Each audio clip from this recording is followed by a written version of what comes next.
अस्सलाम वालेकुम, मैं हूँ रिजवान अशरफ। आज आपके सामने एक बड़ी अहम तरीन इंफॉर्मेशन शेयर करनी है मैंने आपके साथ, और वो इंफॉर्मेशन है पाकिस्तान की मिलिट्री, पाकिस्तान की इस्टेब्लिशमेंट से मतलब जहाँ पर प्रमोशन, वहाँ पर पोस्टिंग ट्रांसफ़र बहुत अहम तरीन स्टेज पर पहुँची हुई है।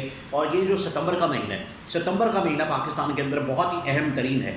इस अहम तरीन महीने के अंदर ना सिर्फ चीफ जस्टिस ने रिटायर होना है, नए चीफ जस्टिस ने आना है, और नए चीफ जस्टिस को नॉमिनेट कर दिया गया है, और नए चीफ जस्टिस का जो नोटिफिकेशन है वो भी निकाल दिया गया। जस्टिस काजी पाइस ईसा जो कि नए चीफ जस्टिस बन जाएंगे, जस्टिस उमर अता बंदियाल ये रिटायर हो जाएंगे। फिर उसके बाद सदर की रिटायरमेंट का भी इसी महीने ये रिटायरमेंट होनी है सदर की। उसके बाद जो चार अहम तरीन जर्नल उनकी रिटायरमेंट होनी है, और नवंबर के अंदर जाके दो अहम तरीन और जर्नलों की रिटायरमेंट होनी है। तो ये अहम तरीन मामला मैंने आपके सामने शेयर करना है। बहुत अहम तरीन इन्फॉर्मेशन इस व्लॉग के अंदर मैं आपके साथ शेयर करने जा रहा हूँ। देखिए, इस वक्त ये एक नॉर्मल ट्रेडिशन है या एक नॉर्मल रिवायत समझी जाती है पाकिस्तान की इस्टेब्लिशमेंट के अंदर कि जब भी कोई नया आर्मी चीफ आने वाला होता है, उससे पहले जो जाने वाला आर्मी चीफ होता है वो 1, 2, 3 महीने पहले कोई प्रमोशन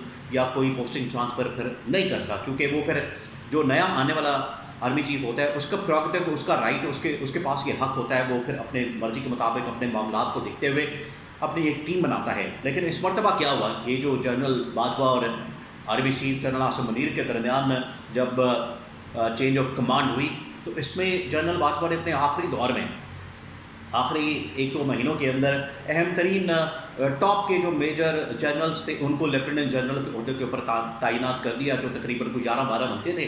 और उसके बाद जनरल आसिम मुनीर के पास ये वाला मौका नहीं रहा।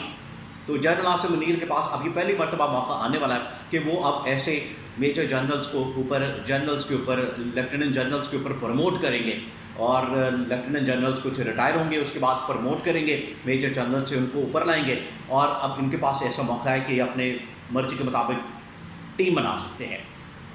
अब इसमें जो अहम तरीन मामला है वो 2-3 जनरल्स का है। एक तो ये कि इसके अंदर यहाँ पर चीफ जस्टिस ने रिटायर होना है, उसके अंदर सदर ने रिटायर होना है इस महीने में, सितंबर के महीने में। इसी महीने में DGISI lieutenant general Nadeem Anjum ने भी रिटायर होना है, और उनकी रिटायरमेंट भी इसी महीने होने जा रही है। अब दो बातें हैं यहाँ पर, 3-4 और नाम हैं।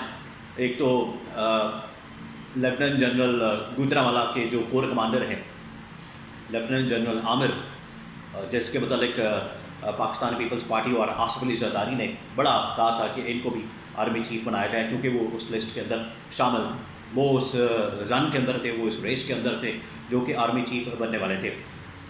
तो उसमें जो सबसे बड़ा और अहम तरीन नाम है वो है ये जो DGISI हैं, लेफ्टिनेंट जनरल नदीम अंजुम। अब इनका नाम है, इसके मतलब 2 चीज़ें हैं। एक तो ये कि इनको एक्सटेंशन दी जा सकती है, इनको एक्सटेंशन दे के तो इनको कंटिन्यू करवाया जा सकता है, और दूसरा ये मामला हो सकता है कि इनको अपना जो रिटायरमेंट का टाइम है वो पूरा कर लिया जाए, ये रिटायरमेंट ले लें, रिटायरमेंट इनकी हो जाए, और उसके बाद नया कोई DGISI लगाया जाए, और अपनी मर्ज़ी के मुताबिक वो फिर दोनों का उस वक्त मामला ये भी होगा, ये भी आपने पॉइंट समझना है कि उस वक्त निगरान वज़ीर आज़म होगा।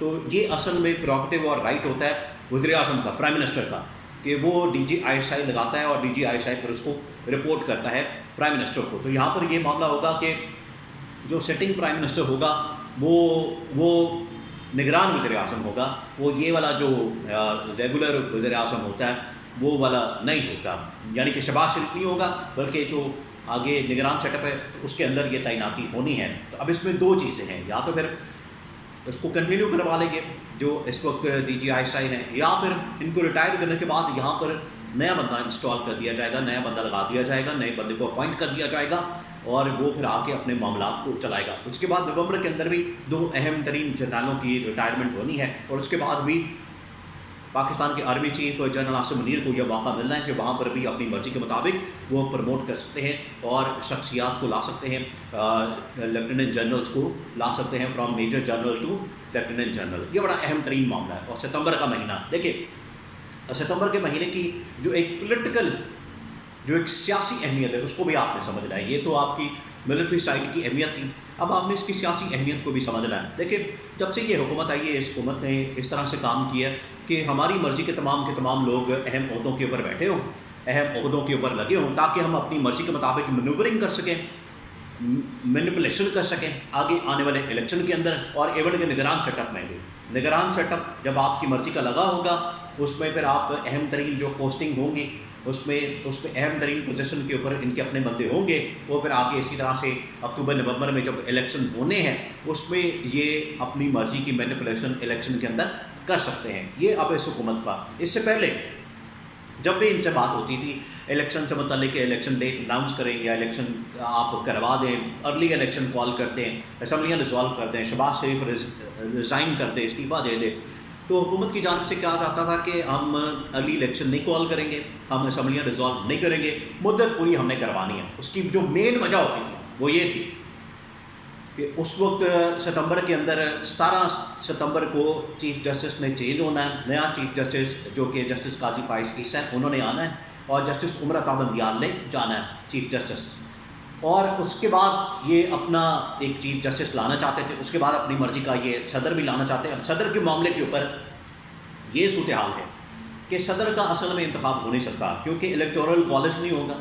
2 اسمبلیاں جو ہیں وہ پنجاب اور کے پی کی وہ اس ٹائم ہے نہیں، اور پھر اس کے بعد جب ریٹائرمنٹ ہونی ہے صدر کی اس ٹائم ویسے ہی انٹرم سیٹ اپ ہونا ہے. تو الیکٹورل کالج اصل میں یہ ہوتا ہے کہ جو 4 صوبائی اسمبلیاں ہیں پنجاب، کے پی، سندھ، بلوچستان، اور جو نیشنل اسمبلی ہے وہ ایک الیکٹورل کالج ہے. یہاں سے انڈائریکٹلی ووٹنگ ہوتی ہے، ڈائریکٹ ووٹ ہوتا ہے. عوام جو جنرل الیکشن ہوتا ہے وہ ڈائریکٹ ووٹ ہوتا ہے، اور یہاں پر انڈائریکٹ ووٹ ہوتا ہے. اور یہاں پر جو ممبران اسمبلی ہے ایم پی اے یا ایم این اے وہ پھر ووٹ ڈالتے ہیں، اور وہاں پر پھر صدر کی تعیناتی اور صدر الیکٹ ہوتا ہے. تو یہاں پر تو الیکٹورل کالج ہی نہیں ہونا، نہ قومی اسمبلی ہونی ہے نہ صوبائی کوئی بھی اسمبلی ہونی ہے. تو اس کا مطلب ہے کہ صدر کا الیکشن نہیں ہو سکے گا. تو یا تو پھر یہی والا صدر جو ہے کنٹینیو کرے گا، یا پھر قائم مقام جو کہ چیئرمین سینٹ صادق سنجرانی ہے. ابھی جس طرح سے عید کے دنوں میں صدر عارف الوی حج پر چلے گئے تھے تو صادق سنجرانی کو قائم مقام انٹرم صدر بنا دیا گیا تھا، اور اس کے بعد انہوں نے جو آرڈیننس کا ایک جمعہ بازار لگا دیا تھا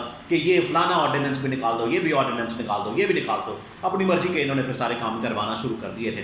تو یہ 2-3 اہم ترین چیزیں ہیں. اور ستمبر کے حوالے سے جو پاکستان کے اندر اس کی جو سیاسی اہمیت ہے وہ بہت زیادہ ہے. اور ملٹری سائڈ کی اہمیت بھی میں نے آپ کو بتا دی ہے کہ اس میں جنرل عاصم منیر کے پاس یہ بڑا موقع آ رہا ہے، زبردست موقع آ رہا ہے آنے والے دنوں میں، جہاں پر ایک سیاسی لحاظ سے پورا ایک معاملہ ماحول بنا ہوگا الیکشن کے حوالے سے. وہیں پر یہ general Asim Munir army chief کے پاس ایک زبردست شاندار موقع ہے. 1 سال کے بعد آفٹر 1 ایئر تقریباً، کیونکہ 2 مہینے پہلے نومبر میں وہ بنے تھے تو ستمبر میں ان کے پاس یہ موقع آ رہا ہے. اور نومبر کے اندر مزید ریٹائرمنٹ ہوں گی تو اس کے بعد وہ مزید اپنی مرضی کے لوگ میجر جنرلز، لیفٹیننٹ جنرلز تعینات کر سکیں گے.